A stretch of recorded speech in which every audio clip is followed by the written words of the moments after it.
नमस्कार दोस्तों, स्वागत है आपका हमारे यूट्यूब चैनल में। आज हम आपके सामने फ्रिज की गैस चार्जिंग की वीडियो लेकर आए हैं। ये आप देख रहे हैं, हम फ्लक्स पाउडर लगा रहे हैं यहाँ पे और इसकी ब्रीजिंग कर रहे हैं। कंडेंसर से जब भी हम ब्रीजिंग करते हैं कंडेंसर कॉइल को, उसमें हमें फ्लक्स पाउडर का यूज़ करना चाहिए।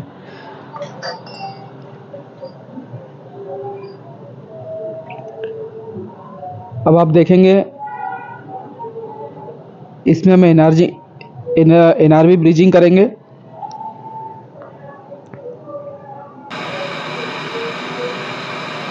सबसे पहले इसमें एक कॉपर का टुकड़ा पहले वाला लगा था, हम उसे निकाल रहे हैं। फिर उसके बाद में एनआरवी लगाकर एनआरवी ब्रीजिंग करेंगे। जब भी कॉपर टू कॉपर ब्रीजिंग करते हैं बड़ी आसानी से ब्रीजिंग हो जाता है। इसमें हमें फ्लक्स का यूज़ नहीं करना है।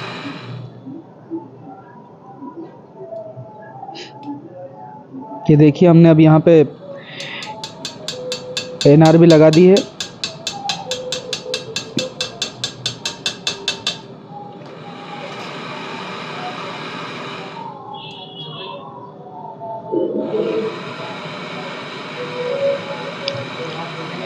अभी एनआरवी को भी ब्रीजिंग कर रहा है।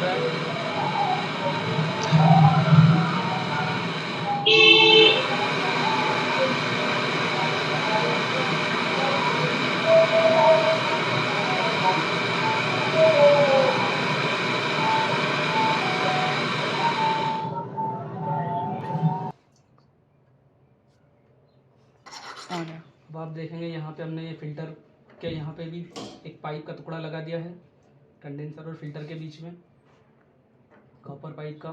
उससे होता क्या है कि ब्रीजिंग करने में ज़्यादा समस्या नहीं आती। यहाँ पे अब आप देखेंगे हम फिल्टर की ब्रीजिंग करेंगे।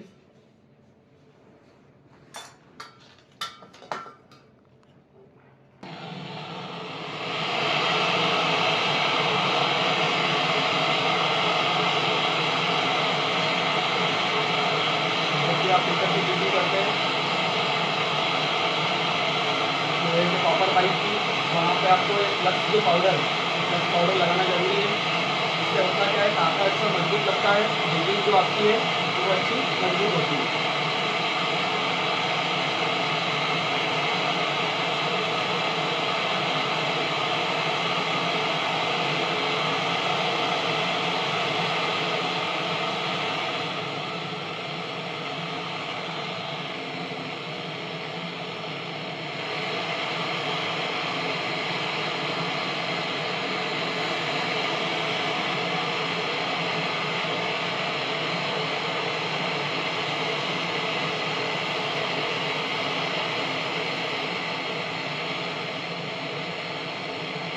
फिल्टर जो है बड़ी आसानी से यहाँ पे ब्रीजिंग हो गया। अब इसी कैपिलरी टिप को हम ब्रीज करेंगे। कैपिलरी टिप को जब भी ब्रीजिंग करते हैं तो इसको हमें ध्यान देना है कि फिल्टर को ज़्यादा गर्म भी नहीं होने देना है। अगर फिल्टर ज़्यादा गर्म होगा तो इसमें सिलिका की जो गोलियाँ रहती है वो पिघल जाएगी।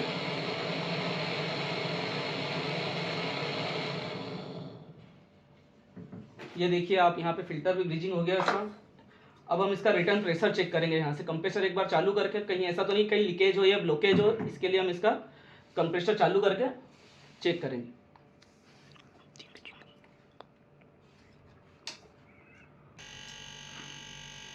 ये अब आप देखेंगे हमने यहाँ पे एनआरवी इसकी ब्रीजिंग कर ली है, कंडेंसर इसका ब्रीजिंग कर लिया है, यहाँ से फिल्टर इसका ब्रीजिंग कर लिया है। कंडेंसर ब्रीजिंग करने के बाद में फिल्टर ब्रीजिंग किया। अब यहाँ से हम रिटर्न प्रेशर देख रहे हैं।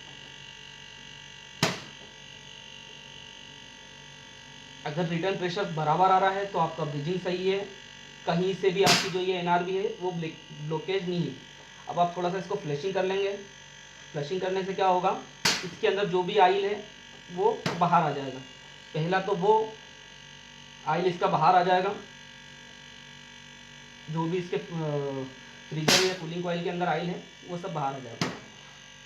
अब हम क्या करेंगे, इसकी ये वाली जो लाइन है इसको रिटर्न लाइन कहते हैं, सेक्शन लाइन कहते हैं, इसको भी ब्रीजिंग करेंगे। इसको ब्रीजिंग करने के बाद में इसमें एक बार नाइट्रोजन का हम प्रेशर डालेंगे। प्रेशर डालने के बाद में नाइट्रोजन का चेक करेंगे कहीं से लीकेज तो नहीं। अगर माइनर लीकेज होगा तो पता नहीं चलेगा। बाकी अगर कोई बड़ा लीकेज है तो वो तो हमें पता चल जाएगा, तो हम यहीं की यहीं रिपेयर कर सकते हैं। और लीकेज होगा भी कहाँ, जहाँ आपने काम किया है, जैसे यहाँ पे या यहाँ पे अपना कंडेंसर के यहाँ या फिल्टर के आसपास। इसके अलावा कहीं लीकेज होने का चांस नहीं है। चलिए अब हम वीडियो को आगे कंटिन्यू करते हैं। अब हम इसको ब्रीजिंग करते हैं, फिर आप देखेंगे जब तक ये पूरा पाइप अच्छी तरह लाल नहीं होगा तब तक हम इसको ब्रीजिंग नहीं करेंगे। अब ये ब्रीजिंग हो गया है, पूरा पाइप लाल हो गया, तो ये ब्रीजिंग भी बड़ी आसानी से हो गया। अब हम इसमें नाइट्रोजन का प्रेशर डालेंगे।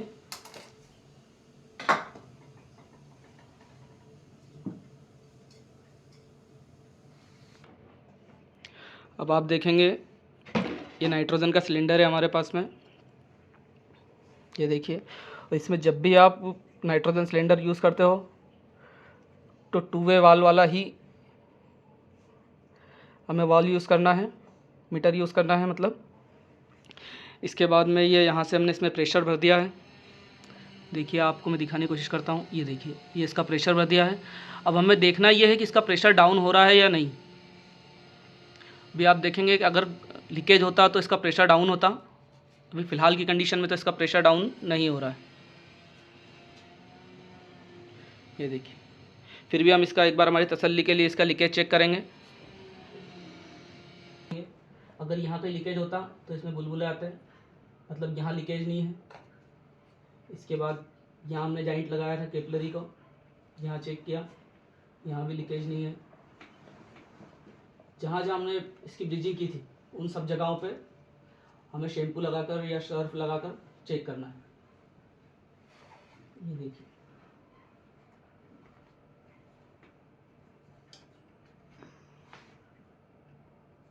यहाँ कहीं भी नहीं है।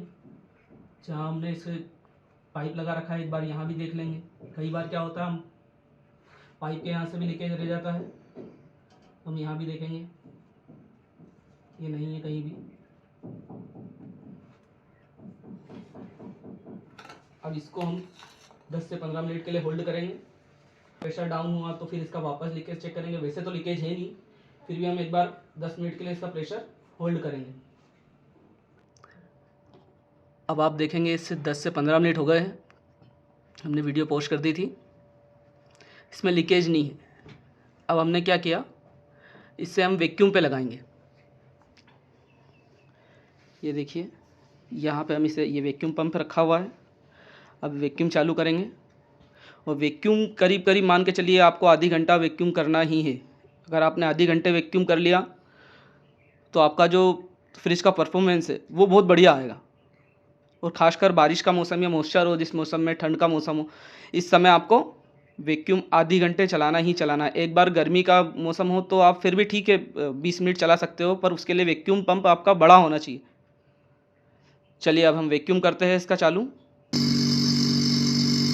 ये देखिए अब हमने इसका वैक्यूम चालू कर दिया है। यहाँ से आप देखेंगे जैसे हमने इसका वैक्यूम चालू किया था तो इसका एक साउंड, जब तक इसका वॉल्व वहाँ से ओपन नहीं किया था तब तक इसका साउंड अलग आ रहा था। अब देखिए इसका साउंड चेंज होते जा रहा है धीरे धीरे धीरे धीरे।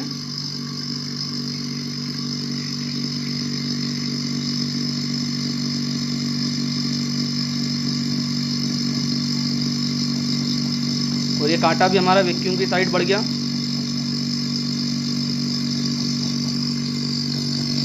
ये देखिए यहाँ वैक्यूम होना चालू हो गया है। अब हम इस वैक्यूम को जो है करीब करीब 30 मिनट तक चलाएंगे। फिर 30 मिनट बाद आपको बताते हैं कि गैस चार्ज कैसे होगी।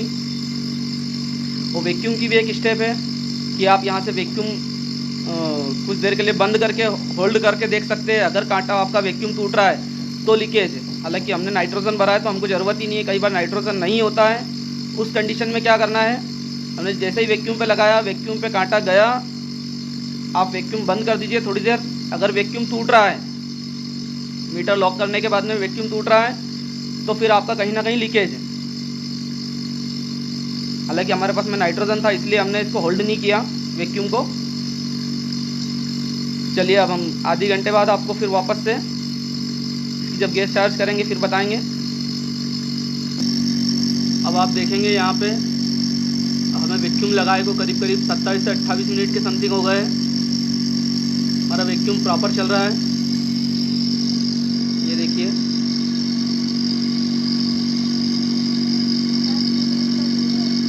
ये प्रॉपर वैक्यूम चल रहा है।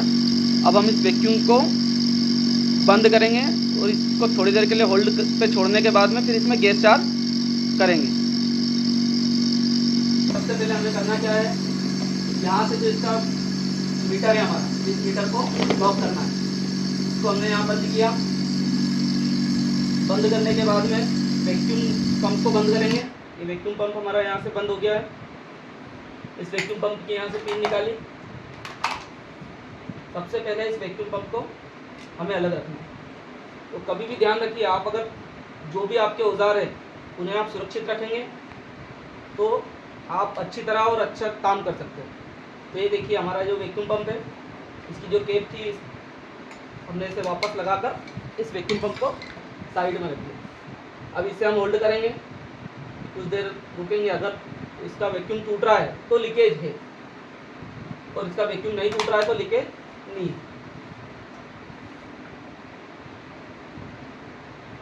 हमारे पास में CTC है, यूनिवर्सल ECP। अब हम इसे क्या करेंगे, जो भी हमारी चार्जिंग लाइन है इसमें हम थोड़ा सा डाल लेंगे। यहाँ से ये चार्जिंग लाइन में डालने के बाद में यहाँ लगाएंगे, इसको मीटर में वापस अच्छे से टाइट करेंगे। थोड़ा सा यहाँ भी डालेंगे।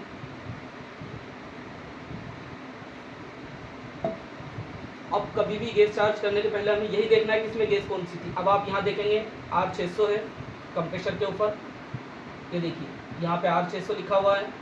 और अगर यहाँ कई बार क्या होता है, स्टिकर मिट जाता है तो आप इसके फ्रंट पे स्टिकर रहता है फ्रिज के, या कहीं और यहाँ आप देखोगे तो कहीं इसका डायग्राम बना रहता है। हालांकि इस फ्रिज में डायग्राम नहीं बना हुआ है, पर इसका डायग्राम बना रहता है, वहाँ पे आप देख सकते हो। चलिए अब हम इसकी गैस चार्ज करते हैं। गैस चार्ज करने के लिए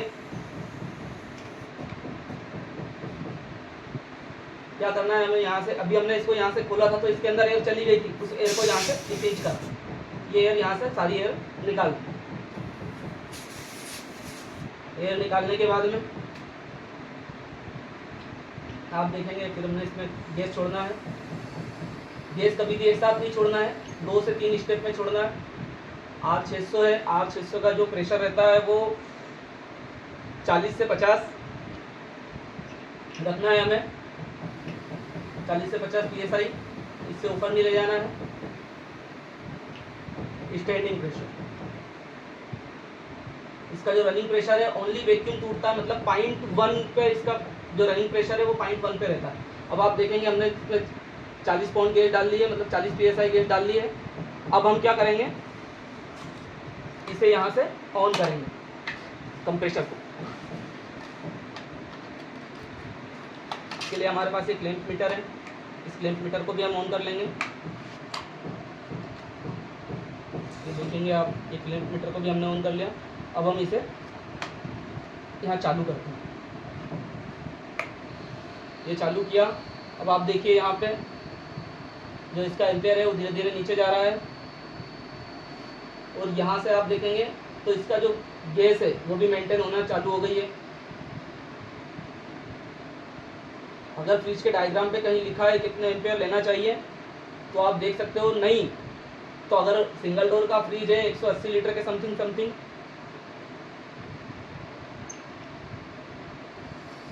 तो आप 40 से 50 या 0.60 एम्पेयर के समथिंग रख सकते हो। अब इसकी गैस हमें मेंटेन करवाना है, क्योंकि इसमें जो गैस है वो मामूली सी गैस का जो प्रेशर रहता है वो मामूली सा बताता है, ओनली वैक्यूम टूटता है।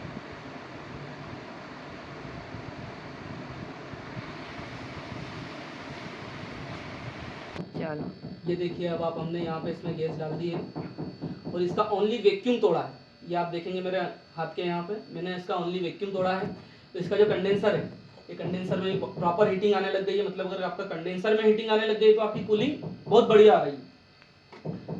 ये आप थोड़ा सा हाथ लगा के देख सकते हैं। मामूली सा जो फिल्टर है आपका, हल्का सा फिल्टर गर्म होना चाहिए। यहाँ पे आप देखेंगे फिल्टर हल्का सा गर्म होना चाहिए, ये कंडेंसर है ये गर्म होना चाहिए। अगर ये सब आपकी चीज़ें प्रॉपर है तो आपका सिस्टम बहुत बढ़िया बना है, वो बहुत बढ़िया वर्क कर रहा है सिस्टम। चलिए अब हम इसके आइस देखते हैं। मैं आपको थोड़ा सा आइस दिखाने की कोशिश करता हूँ। आइस में हल्की हल्का मॉइस्चर जैसा आपको दिखेगा। कुछ दिख रहा है क्या इसमें? देखेंगे यहाँ पर, चालू करो। आप देखेंगे यहाँ शायद आपको दिख नहीं रहा होगा, पर इसमें हल्का हल्का सा धुआं आ रहा है, मतलब धुआं आ रहा है। आपका सिस्टम बहुत बढ़िया है। और हम यहाँ हाथ लगा के देख रहे हैं तो कूलिंग इसकी प्रॉपर कूलिंग कर रहा है। इसमें एक साउंड आ रहा होगा जैसे कुछ पानी गिरता है इस टाइप का। अगर ये साउंड आ रहा है तो आपका सिस्टम बहुत बढ़िया काम कर रहा है। अब आप देखेंगे यहाँ ये 180 लीटर का फ्रिज है और इसका एम्पियर यहाँ देखिए। जो मैंने आपसे कहा था 0.15 एम्पियर के समथिंग होना चाहिए, तो 0.15 एम्पियर के समथिंग इसका एम्पियर है। ये हीटिंग हो रहा है प्रॉपर कंडेंसर इसका। आप देखेंगे प्रॉपर कंडेंसर इसका हीट हो रहा है। इसके बाद इसका गैस का जो प्रेशर है वो हमने ओनली जो R600 का प्रेशर रहता है वैक्यूम से 1 पॉइंट रहता है, वही हमने इसका प्रेशर रखा है। हमारा फ्रिज प्रॉपर तरीके से काम कर रहा है। ऐसी और नई इंटरेस्टिंग वीडियो पाने के लिए हमारे चैनल को लाइक, शेयर और सब्सक्राइब कीजिए। Thank you watching for video.